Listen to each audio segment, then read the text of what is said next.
I am air fixing monetizing with air science.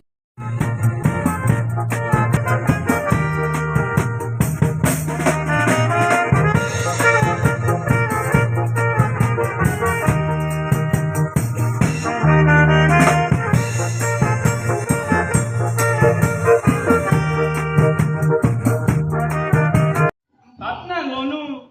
सातानाचो गो तातना गोनू तुझ्या तातना गोनू होय रे मोठ्या सातानाचो गो कोण काय मग बाहेर एक कांदा झाली होय गोलची कांदा झाली होय मागी तातना गोनू हो तू उडोक सुद्धा मोठ्या सातानाचो गो तो आम्ही मोठ्या गोवाक सोडला म्हणून तो काम सोडून गेला पीस होतो ए आवडू को तोंड